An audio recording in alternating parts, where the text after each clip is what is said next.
అందరికీ నమస్తే. అందరూ బాగున్నారా? తలకాయ కూర కర్రీ ఎట్లా చేయాలనేది చూపిద్దామని వచ్చేసినబ్బా. మా సైడ్ పెళ్ళిళ్ళలా తలకాయ కూర ఇట్లనే చేస్తారనమాట. చాలా టేస్టీగా కుదురుతుంది. హైదరాబాద్లో ఇంపార్టెంట్గా తలకాయ కూర ఇట్లనే వండుతారు. ఆ రెసిపీ ఏందనేది చూసేద్దామబ్బా. ఈ వీడియోకి అయితే ఒక లైక్ కొట్టురబ్బా. సబ్స్క్రైబ్ చేయని వాళ్ళు అయితే సబ్స్క్రైబ్ చేసుకోరి.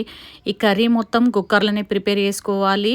ఇంకా నూనెనైతే పోసేయాలబ్బా. కుక్కర్ పెట్టేసేయాలి. 2 రకాల నూనె వాడుతున్నా నేను. కొంచెం సన్ఫ్లవర్ ఆయిల్ వేసేసుకోవాలి, కొంచెం ఏమో పల్లి నూనె వేసుకోవాలి. ఇట్లా ఒకసారి ట్రై చేయరబ్బా, మస్తు కమ్మ ఉంటుంది. బగారా పువ్వు, దాల్చిన చెక్క వేసి ఇట్లా కొంచెం ఫ్రై కాగానే ఉల్లిగడ్డలు అయితే 2 కట్ చేసి పెట్టుకోవాలబ్బా. పెద్ద సైజు ఉల్లిగడ్డలు అయితే మంచిగా ఉంటాయి. కొంచెం గ్రేవీ వస్తుందన్నమాట కర్రీకి. హైదరాబాద్లో పెళ్ళిళ్ళల్లో ఎట్లా చేస్తారనేది చూపిస్తున్నాను నేను. మా సైడ్ పెళ్ళిళ్ళల్లో ఇట్లనే చేస్తారబ్బా. ఇది కొంచెం ఫ్రై కాగానే 2 గుప్పెళ్ళంతా పెద్ద మెంతం కట్ చేసి వేసేసుకోవాలి. మీరు ఈ ప్లేస్లో చిన్న మెంతం కూడా వేసుకోవచ్చు. ఇదంతా హై ఫ్లేమ్ మీదనే చేయాలబ్బా. ఉల్లిగడ్డలు అయితే ఎర్రగా అయిన తర్వాతనే వేసేసుకోవాలన్నమాట మెంతం కూర. పెద్ద మెంతం వేయడం వల్ల కర్రీ ఫ్లేవరు, టేస్ట్ అన్నీ మారిపోతాయి. జరంతా పసుపు అయితే ఎక్కువనే వేసేసుకోవాలి. ఒక 1/2 టీ స్పూన్ పసుపు వేసేస్తున్నా ఇది నేను ఇక్కడ. ఒక 2 టేబుల్ స్పూన్లంతా అల్లం వెల్లుల్లి పేస్ట్ కూడా వేసుకోరబ్బా. జర అల్లం వెల్లిగడ్డ పేస్ట్ అనేది మంచిగా దంచుకొని వేసుకోరి అప్పటిదప్పుడు. అట్లయితే టేస్ట్ అనేది కూడా బాగుంటుంది. ఇట్లా నూనె తేలిందాక మంచిగా ఫ్రై చేసుకోవాలి. 1 కేజీ తలకాయ కూరని దొడ్డుప్పు వేసేసి నీళ్ళలో నానబెట్టేసేయాలి. ఒక 10 నిమిషాలు బాగా రుద్ది కడిగేసేయాలన్నమాట. ఆ వాటర్ వంపేసి వేరే వాటర్లో మళ్ళీ కడగాలి. కడిగి ఇప్పుడు ఇక్కడ మనము ఫ్రై చేసి పెట్టుకున్నాం కదా మెంతం కూర, ఉల్లిగడ్డ దాంట్లో వేసేసుకోవాలి. దాంట్లో వేసిన తర్వాత 15 మినిట్స్ వరకు ఫ్రై చేయాలబ్బా. ఈ తలకాయ కూర అనేది బాగా ఫ్రై కావాలన్నమాట. మెంతం కూర అనేది ఈ తలకాయ కూరకు మంచిగా పట్టేసేయాలి. మూత పెట్టేసి మధ్య మధ్యలో కలుపుకుంటా 15 మినిట్స్ అయితే ఫ్రై చేయాలబ్బా. చూస్తున్నారు కదా, ఇదంతా కూడా హై ఫ్లేమ్ మీదనే చేయాలి. ఈ కర్రీ ఇట్లా ప్రిపేర్ చేసుకొని తినడం వల్ల హెల్త్కి కూడా చాలా మంచిది. నాన్ వెజ్ తలకాయ కూర ఎవరైతే తినని వాళ్ళు ఉంటారో వాళ్ళు కూడా తినేస్తారబ్బా. మస్తు కమ్మగా కుదురుతుంది. ఇట్లా ఫ్రై చేసుకున్న తర్వాత ఒక 3 టమాటా ముక్కలు అయితే కట్ చేసి పక్కకు పెట్టేసుకోవాలి.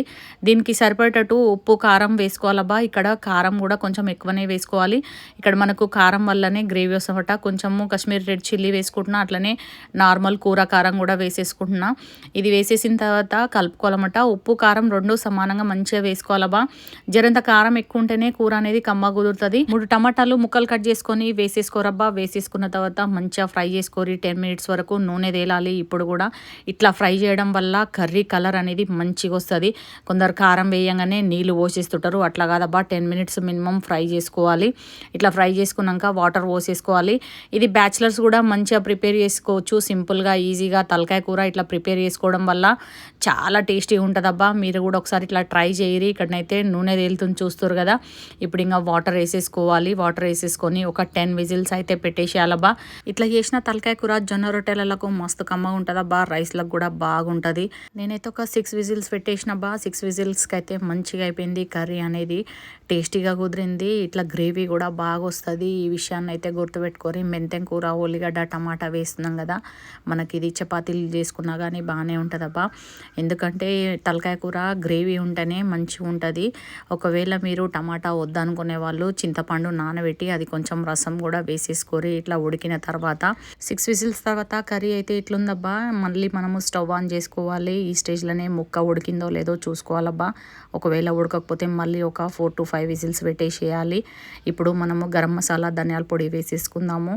ఫస్ట్ వేయకూడదు. గరం మసాలా, ధనియాల పొడి ఇప్పుడు వేసేసుకోవాలన్నమాట. ఈ గ్రేవీ కూడా చిక్కగా కావాలంటే మళ్ళీ ఒక 5 to 10 మినిట్స్ పెట్టేసుకోవాలి. మరీ గ్రేవీ చిక్కగా కావాల్సిన అవసరం లేదు. దింపిన తర్వాత 1 hour అయినాక కంపల్సరీగా చిక్కగా అయిపోతుంది అబ్బా గ్రేవీ అనేది. ఎందుకంటే మనము టమాటా, మెంతం కూర, ఉల్లిగడ్డ అన్నీ వేసినాం కదా ఎక్కువ మోతాదులో. అందుకని చెప్పేసి గ్రేవీ అనేది మంచిగానే వస్తుంది. ఇక్కడ నాకైతే ముక్క అయితే మెత్తగా ఉడికిపోయింది. ఈ స్టేజ్లోనే కొబ్బరి పొడి వేసుకునే వాళ్ళు కూడా వేసేసుకోరబ్బా. నేనైతే వేయట్లేను. ఎందుకంటే ఎండాకాలం స్టార్ట్ అయింది కదా, కొబ్బరి పొడి వేస్తే నెక్స్ట్ డే ఏమన్నా కర్రీ మిగిలితే ఖరాబ్ అయిపోతుంది. నాకు ఇక్కడ ఒక గెస్ట్ అయితే రెడీగా కూర్చుంది. మంచి ఫ్లేవర్ వస్తుంది దానికి. అందుకని చెప్పి రెడీ కూర్చున్నట్ట మా సోన్ అయితే. ఈ వీడియో నచ్చితే ఒక లైక్ కొట్టురబ్బా. సబ్స్క్రైబ్ చేయని వాళ్ళైతే సబ్స్క్రైబ్ చేసుకోరి. మరిన్ని వీడియోస్ తోటి మీ ముందుకు వచ్చేస్తా. అప్పటి వరకు ఉంటాబ్బా. మా సోనికి అయితే అన్నం అయితే కలిపేస్తున్నాను నేను. దానికి గ్రేవీ ఎక్కువ ఉండాలి. ముక్కలు 4 వేసినా సరే, అందుకని చెప్పేసి దానికి గ్రేవీ ఎక్కువ వేసి కర్రీ అయితే కలిపేసిన అనమాట. రైస్ తక్కువ ఉండాలన్నమాట దానికి. చూస్తున్నారు కదా ఎట్లా పరిగెత్తుకుంటూ వస్తుందో. Thanks for watching. బాయ్.